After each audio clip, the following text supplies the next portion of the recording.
नमस्कार, आदाब। मेरा नाम है जमशेद कमर सिद्दीकी और आज जो कहानी मैं आपको सुनाने जा रहा हूँ ये कहानी है इश्क की, मोहब्बत की, दुश्मनी की और साथ ही साथ एक कब्रिस्तान की।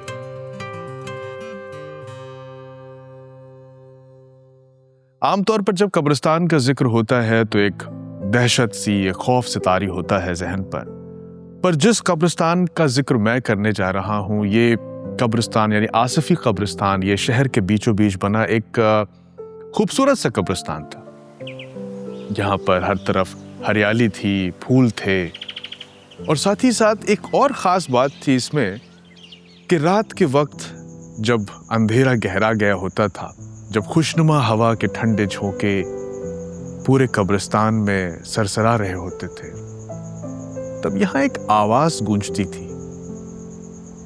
वो आवाज जो गजल कहती थी। आवाज कुछ यूं होती थी, जिंदगी से एक दिन मौसम खफा हो जाएंगे, रंग गुल और बूए गुल दोनों हवा हो जाएंगे, आंख में आंसू निकल जाएंगे और टहनी से फूल, वक्त बदलेगा तो सब कैदी रिहा हो जाएंगे। ये आवाज थी कामिल की। कामिल जो इस कब्रिस्तान में कब्रें खोदने का काम करता था तब से, जब से उसने होश संभाला था। ये तो उसे ठीक से याद नहीं था कि पहली कब्र उसने कब खोदी थी, लेकिन धुंधला सा याद था कि अब्बा उसे किस तरह कब्रें खोदना सिखाते थे। ये उनका पुश्तैनी काम था। अब्बा के इंतकाल के बाद जब वो 30-35 साल का हो गया तो काम में इतना माहिर हो गया था कि बिना नाप लिए वो बिल्कुल बराबर कब्र खोदता था। 8 फीट लंबी, 3 फुट चौड़ी और 5 फुट गहरी।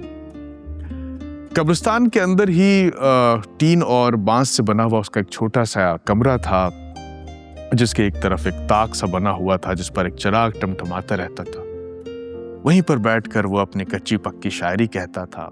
कहते कहते उसे अच्छे शेर कहना आ गया था। उसे पढ़ने का शौक था, पढ़ता भी था, लेकिन उसे अपना शौक जो था ये शायरी का, ये सिर्फ कब्रिस्तान की हदों तक ही महदूद कर रखा था। उसे जिंदों को शेर सुनाने में कोई दिलचस्पी नहीं थी। उसकी महफिल तो तब लगती थी जब पूरा शहर नींद की कई करवटें ले चुका होता था। तब उसी कब्रिस्तान में एक नीले कंगूरों वाली एक बहुत पुरानी कब्र बनी हुई थी जिस पर वो टेक लगा के बैठता था और फिर उसी कब्र पर टेक लगाकर अपनी डायरी वहां पर टिकाता था और दूर दूर तक फैली कब्रों में जमाने से सो रहे लोगों को अपनी शायरी सुनाता था। ये उसका एक अजीब शौक था। कुछ इस तरह से होता था, चलिए हाजरीन, आज की महफिल इसी मोड़ पर खत्म करते हैं। आप लोग तो सो ही गए हैं, हम भी सोते हैं, खुदा हाफिज। और इस तरह वो उबासी लेते हुए वहां से उठता और सो जाता। तो उसकी रात अक्सर इसी तरह खत्म होती थी और दिन की शुरुआत किसी की मौत की खबर से होती थी कि कोई जनाजा कब्रिस्तान में आया है और उसे कब्र खोदनी है। उस सुबह भी ऐसा ही हुआ। जब वो सोकर उठा ही था कि एक जनाजे के आने की खबर मिली उसे। कुछ लोग आए थे और उन्होंने कहा कि भाई उन्हें कब्र खुदवानी है। उन्होंने कामिल को एडवांस दिया और पूछा कि भाई 2 घंटे में खुद जाएगी ना कब्र? देखिए जरा मिट्टी पर ना वो सारा सफाई से निकालिएगा। हाँ, कामिल ने लापरवाही से सर हिला दिया। कुछ वक्त के बाद जब 4 कंधों और थोड़ी भीड़ के साथ जनाजा कब्रिस्तान में दाखिल हुआ तो कब्र तैयार थी। उसके बाद जो मर्द थे उन्होंने कब्र और जनाजे के पास वो खड़े हो गए। औरतें कुछ दूर थीं, जो कब्रिस्तान का एक छोटा गेट था वहाँ पे खड़ी देखती रहीं दूर से। और ये रोज़ का था कामिल के लिए। वो रोज़ाना देखता था कि लोग रोते हैं, एक दूसरे को हिम्मत देते हैं, मुट्ठी से कब्र में थोड़ी मिट्टी डालते हैं और फिर एक शोर दोबारा से खामोशी में बदल जाता है, जो रोने धोने का शोर होता है। थोड़ी देर के बाद सब लोग चले गए जैसे एक आमूमन तौर पर होता ही था।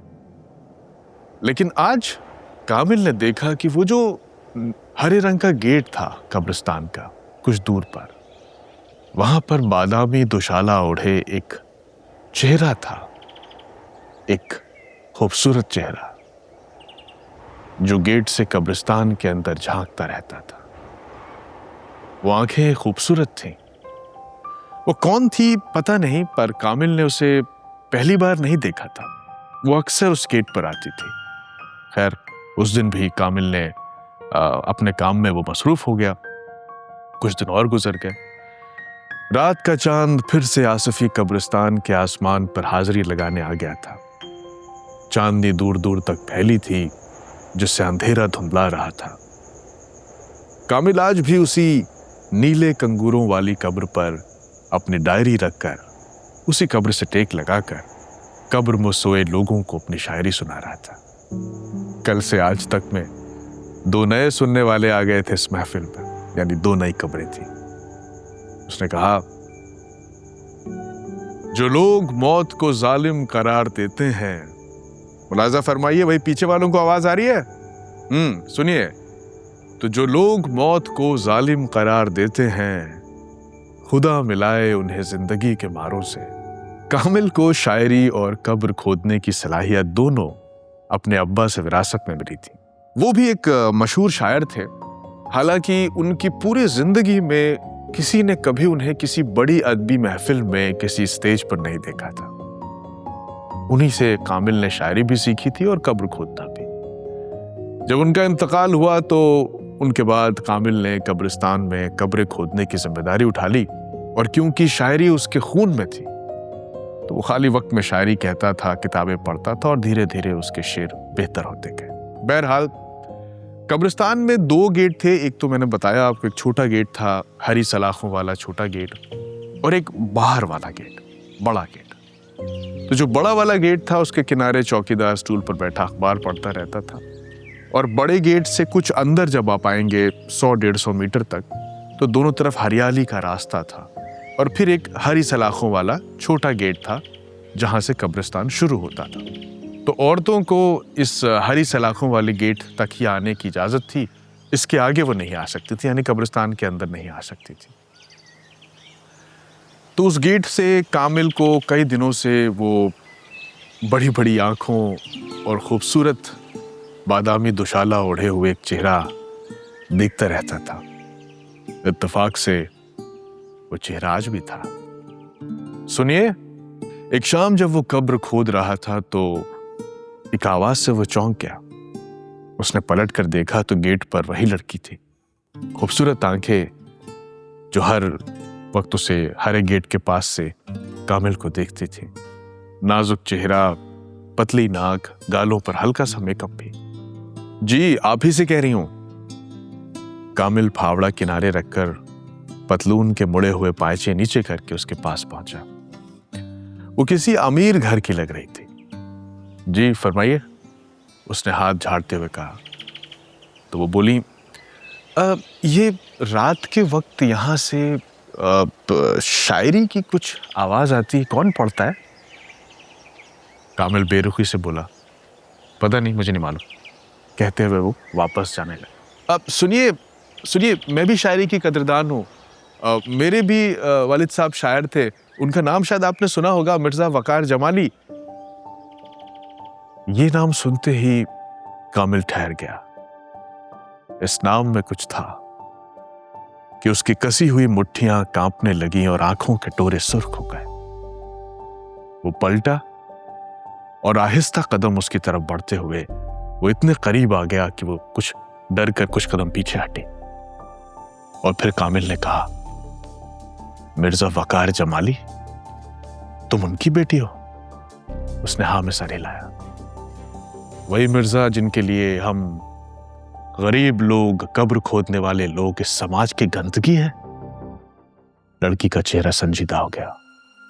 उसने कहा, वही मिर्जा वकार जमाली जो कब्र खोदने वालों के बगल में बैठना अपने शान के खिलाफ मानते थे।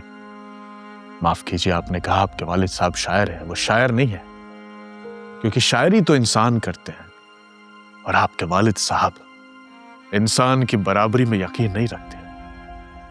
तुम्हें तो मालूम भी नहीं होगा कि उन्होंने, मुझे सब मालूम है, उस लड़की ने कहा। तो कामिल रुक गया। वो बोली, मैं सब कुछ जानती हूं। कामिल उसे गौर से देखने लगा और उसे याद आने लगा एक पुराना वक्त, यानी जब वो कुछ 12-15 साल का रहा होगा। उसके वालिद साहब, जिनकी शायरी सभी लोग पसंद करते थे, उन्हें पहली बार शहर के एक बड़े मुशायरे में शिरकत के लिए बुलाया गया था। कामिल भी खुश था। मुशायरे के दिन उसने पहली बार अपने बाबा को स्टेज पर देखा था। वहां हजारों की भीड़ थी। मंच पर बैठे कामिल के वालिद साहब उसे देखकर मुस्कुरा रहे थे। लेकिन तभी मंच पर एक रसूखदार शायर आए, मिर्जा वकार जमाली। महंगे कपड़े, हाथ में कीमती छड़ी। उन्होंने कामिल के बाबा को देखा और फिर स्टेज पे कुछ कानाफूसी होने लगी। उन्होंने माइक ऑफ करके ऑर्गेनाइजर से सख्त लहजे में जो कहा वो कामिल ने साफ सुन लिया, क्योंकि वो सबसे आगे बैठा था। उन्होंने कहा, भाई आप लोगों को कुछ शर्म लिहाज है या नहीं है? इतना भी नहीं पता है किसको कहां बैठाना है? सबको बराबर कर दिया आपने। भाई मुझे आप एक मामूली कब्र खोदने वाले के बराबर में बैठा रहे? हाँ, ये मेरी तौहीन है। इन्हें हटाइए स्टेज से फौरन, वरना मैं जा रहा हूं वापस यहां से। हटाइए इनको।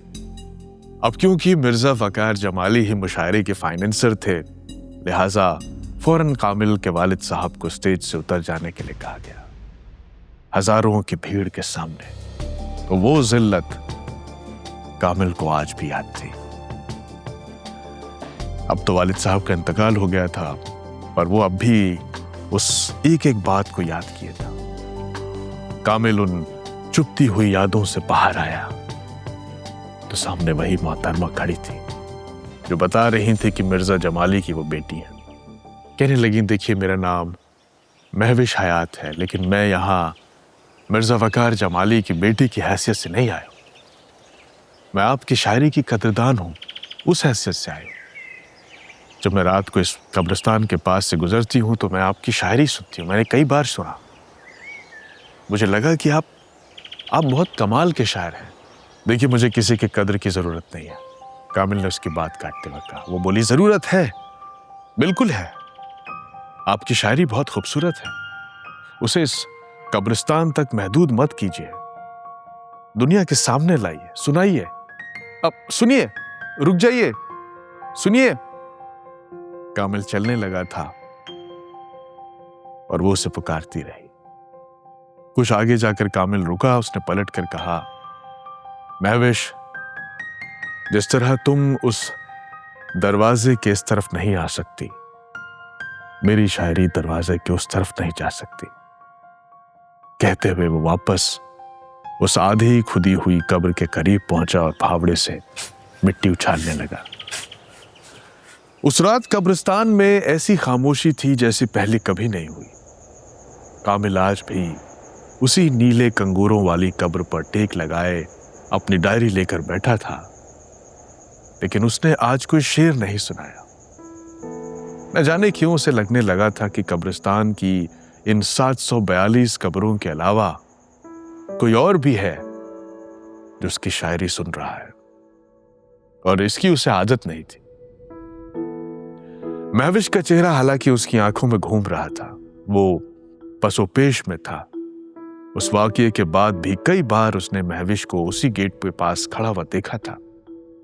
वह हर दूसरे तीसरे दिन उसी हरी सलाखों वाले गेट के इस तरफ आंखों में आंसू लिए हुए खड़ी रहती थी, जैसे कह रही हो कि किसी और की गलती की सजा मुझे मत दो कामिल। कामिल उसे देखकर नजरअंदाज करने की कोशिश करता था हालांकि, पर वो नाकाम हो जाता था। उसकी नजर खुद गेट की तरफ बार बार चली जाती। कामिल को लगा था कि कुछ दिन का जोश है, ये लड़की महविश कुछ दिन के बाद खुद आना छोड़ देगी, लेकिन वो गलत था। वो लड़की बिना नागा रोजाना वहां पर आती थी और इस तरह 6 महीने गुजर गए। महविश हर दूसरे तीसरे दिन कामिल को गेट पर दिखाई देती थी। एक दोपहर कामिल को गुस्सा सा आ गया। वो तेज कदमों से गेट के पास खड़ी महविश के पास पहुंचकर चिल्लाया, आखिर क्या चाहती हो तुम? क्या चाहिए तुम्हें? महविश ने जवाब दिया कि अब तो रात को आपकी महफिल भी नहीं सजती, बस आपकी शायरी सुनना चाहती हूं। कामिल के मन में गुस्सा तो बहुत था, पर वो धीरे धीरे आहिस्ता आहिस्ता पिघलने लगा। किसी की गलती की सजा किसी और को क्यों ही मिले। थोड़ी बहसा बहसी हुई, उसके बाद आखिरकार वो मान गया। उस दिन के बाद से अक्सर मगरिब की नमाज के बाद गेट के इस तरफ नीम के पेड़ की टेक लगाकर कामिल अपनी डायरी लेकर बैठा होता था और उस तरफ लकड़ी के एक मुड्ढे पर दोनों हथेलियों पर अपना चेहरा रोके हुए महविश उसकी शायरी सुनती रहती थी। वो शेर पढ़ता, लाई है किस मकाम पे ये जिंदगी मुझे, लाई है किस मकाम पे ये जिंदगी मुझे, महसूस हो रही है खुद अपनी कमी मुझे। महविश वाह वाह करती, सुभान अल्लाह कहती, तो कामिल के जिस्म में एक अजीब सी हरारत महसूस होती, क्योंकि ये पहली बार था जब उसने अपने शेरों पर किसी की दाद सुनी थी। बहुत खूब, महविश ने कहा तो कामिल की आंखों में ये रंग खुशनुमा होने लगा। कब्रों को शेर सुनाने वाले ने पहली बार महसूस किया कि जिंदा लोग शेर सुनकर दाद कैसे देते हैं। और ये सिलसिला कई महीनों तक चलता रहा। अक्सर शाम को अजान के बाद वो दोनों वहीं मिलते और फिजा में कामिल के शेर गूंजने लगते। एक दिन बातों बातों में महविश ने उससे कहा कि आपके शेर अगर जमाने तक नहीं पहुंचे तो आपका हो ना हो तो शायरी का बड़ा नुकसान होगा कामिल साहब। महविश ने कहा तो वो मुस्कुरा दिया। उसने आगे कहा, आजकल तो तमाम अखबारात हैं, रिसाले हैं, मैगजीन्स हैं, उनमें शायरी के कॉलम होते हैं, आप भेजते क्यों नहीं अपनी शायरी? कामिल ने महविश की तरफ देखा। वो आगे बोली, बल्कि मैं तो चाहूंगी कि आप मुशायरों में जाना शुरू करें। देखिए अब माहौल बदल गया है। मैं तो कहती हूँ एक बार आप मेरे अब्बा से मिल लीजिए और भूल जाइए वो सब। भूल जाऊं? अचानक कामिल की आवाज गूंज गई वहां पर। मैं भूल जाऊं कि कैसे तुम्हारे अब्बा ने मेरे अब्बा को जलील किया था? दिखा दिया ना तुमने अपना असली रंग। मुझे शक था तुम पर कि तुम ऐसा ही कहोगी किसी दिन। तुमने कहा था कि तुम उस शख्स की बेटी की हैसियत से नहीं हो, लेकिन आखिरकार तुमने दिखाई दिया कि तुम उसी की बेटी हो जो भेस बदल कर आई है मेरे पास। मैं भूल जाऊं कि कैसे मेरे अब्बा की बदनामी हुई थी, कैसे बेइज्जती हुई थी हजारों लोगों के सामने। अगर तुम्हें इस बात का एहसास नहीं है तो चली जाओ यहां से, दफा हो जाओ यहां से, उसने चीखते हुए कहा और उठकर वापस अपने छोटे से कमरे में आकर बैठ गया। महविश कुछ देर उसे देखती रही, फिर वो भी चली गई। इस छोटी सी बात को अरसा गुजर गया, करीब कई महीने हो गए, लेकिन महविश फिर कभी उस हरी सलाखों वाले गेट पर नहीं दिखाई दी। कामिल हर जनाजे को दफनाने के बाद एक नजर उस तरफ देखता था, लेकिन वो चेहरा उसे फिर कभी नहीं दिखाई दिया। कुछ हफ्तों के बाद वो फिर से रात को कब्रिस्तान में उसी नीले कंगूरों वाली कब्र पर टेक लगाकर बैठा था जैसे वो पहले बैठता था, और उसने अपनी गजल पढ़ी पहले की तरह। जिंदगी एक सवाल है जिसका जवाब मौत है। उसको लगा कि बस यही एक तरीका है वो अपनी पुरानी दुनिया में लौट पाएगा। तो अर्ज किया है कि जिंदगी एक सवाल है जिसका जवाब मौत है, मौत भी एक सवाल है जिसका जवाब कुछ भी नहीं। शेर पढ़ने के बाद कामिल ने मुस्कुराकर सर उठाया। महविश के साथ बिताए गए छोटे से वक्त में उसे दाद और वाह वाह की आदत जो हो गई थी। अचानक उसने सर उठाकर देखा कब्रों की तरफ, लेकिन कब्रें दाद नहीं देती हैं। दूर तक सिर्फ सन्नाटा था। उसने झुंझलाकर फिर से शेर पढ़ा और फिर से देखा, पर कब्रिस्तान के सन्नाटे में कोई नहीं था जो कहता वाह बहुत खूब। उसने झुंझलाकर डायरी एक तरफ रख दी और उसी नीली कब्र पर मायूस होकर झुक गया। इसके बाद कुछ दिन बहुत उदासी में गुजरे। उसने लिखना भी छोड़ दिया और वो दिन रात महविश को याद करने लगा। उसकी बातें, उसकी शायरी की समझ, उसकी वाह वाह सब कुछ याद आ रहा था उसे। वो ये भी याद कर रहा था कि उसने कहा था कि कामिल अपनी गजलों को किसी अखबारात में छपने के लिए भेजे। कुछ दिन और उदासी में काटने के बाद उसने कब्रिस्तान के बड़े वाले गेट के पास चौकीदार से अखबार मांगा और पूरा अखबार खंगाल डाला। फिर नीचे दिए हुए पते पर उसने अपनी गजल भेज दी। उसे लग रहा था कि वो महविश के कहे को पूरा कर रहा है। बहरहाल दिन गुजरते गए और रातें कटती रहीं, लोग मरते रहे, कब्रिस्तान में कब्रें बनती रहीं, लेकिन इस बीच तन्हाई की एक भी रात ऐसी नहीं गुजरी जब कामिल की आंखों में महविश का अक्स न झलमिलाया हो। दिन और रात के चक्कर लगते रहे और फिर एक बहुत ही खास सुबह आई। देखने में तो वो कामिल के लिए एक आम सुबह जैसी थी, जैसी रोज होती है, क्योंकि आंख खुलते ही किसी की मौत की खबर आती है। लेकिन उस दिन कुछ अलग हुआ। उसने देखा कि जो बड़ा वाला कब्रिस्तान का गेट है, जिसके पास मैंने बताया था कि एक चौकीदार बैठता था, वो चौकीदार इसके पास आया और उसने बदहवासी में आकर इससे कहा कि ये देखो, ये तुम्हारा नाम छपा है अखबार में। अरे ये देखिए, ये तमाम खत इस कब्रिस्तान के पते पर आए हैं तुम्हारे लिए। कामिल अपनी छोटी छोटी आंखें करके गौर से उन्हें देख रहा था। वो तकरीबन समझ गया था कि किसी की दुआओं की तासीर असर दिखाने लगी है। चौकीदार ने कहा, ये देखो, ये तमाम खत कब्रिस्तान के पते पर आए हैं तुम्हारे लिए, देखो। उसने खाकी रंग के कई पोस्टकार्ड उसकी तरफ बढ़ा दिए। ये खुशी की मंजिल थी जिसका उसने कभी तसव्वुर भी नहीं किया था। उसे समझ नहीं आ रहा था कि खुदा का शुक्र अदा करे या उस महविश का जिसने उसे ऐसा करने के लिए कहा था। वो बहुत सारे खत थे। उसकी कोई गजल उस अखबार में छपी थी जिसके नीचे उसका पता था। लोगों ने उस गजल को पढ़ा और फिर इन्हें तारीफ में खत भेजे। वो उन खतों को चूमने लगा, उन्हें सीने से लगाकर कब्रों के बीच पगडंडियों पर दौड़ने लगा। उसे आदत हो गई थी दाद की, और ये खत उसके लिए उसकी गजलों के, उसके शेरों के दाद की तरह थे।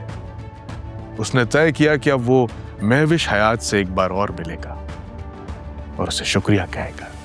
लिहाजा अगले ही दिन वो बर्लिंगटन रोड पर चौराहे से जो तीसरी वाली बड़ी हवेली के ठीक सामने जाकर खड़ा हो गया। वो एक आलीशान हवेली थी जिसमें महविश हयात रहती थी और उसके अब्बा किसी ज़माने में जो थे बड़े शायर।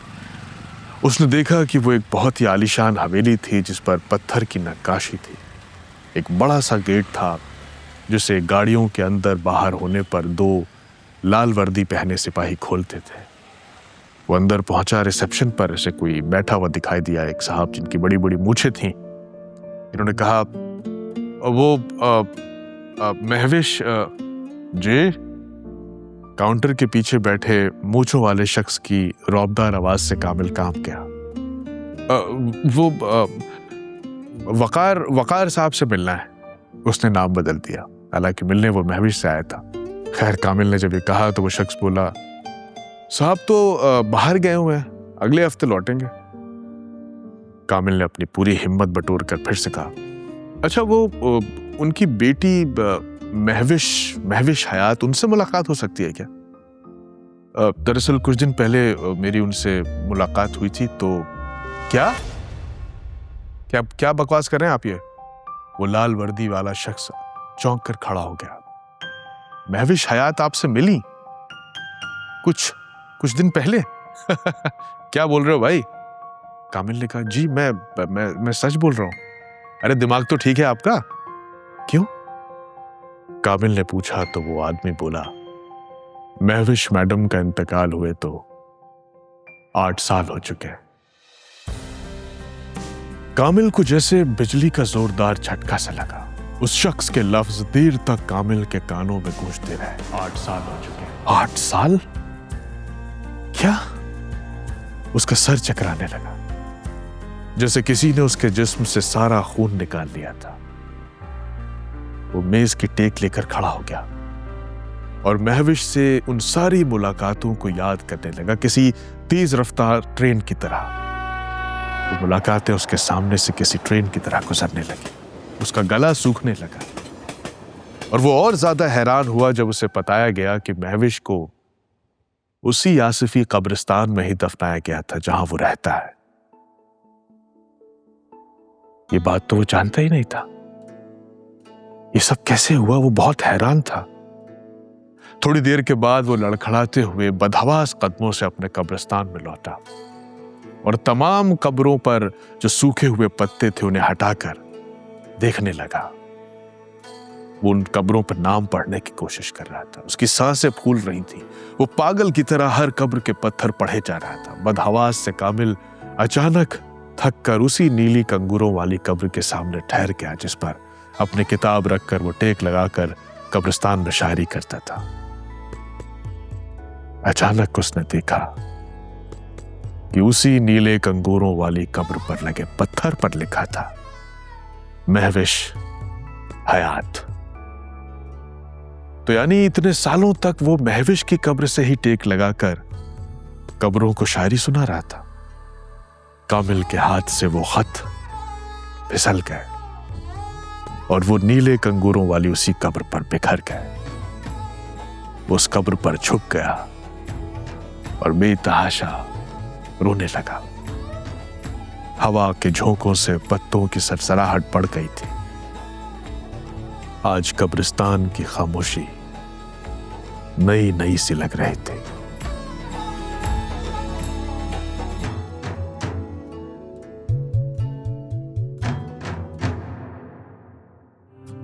दोस्तों, ये थी आज की कहानी। उम्मीद है आपको पसंद आई होगी। इस कहानी में इश्क भी है, रुसवाई भी है और थोड़ा सा मैजिकल रियलिज्म भी है। आपको कैसे लगी कहानी बताइए। आपके लिए यूट्यूब का कमेंट बॉक्स खुला हुआ है। इस कहानी का साउंड डिजाइन किया है सूरज सिंह ने। शो के प्रोड्यूसर है माज। अगले हफ्ते लौटूंगा एक नई कहानी के साथ। मेरा नाम है जमशेद कमर सिद्दीकी। दुआओं में याद रखिएगा।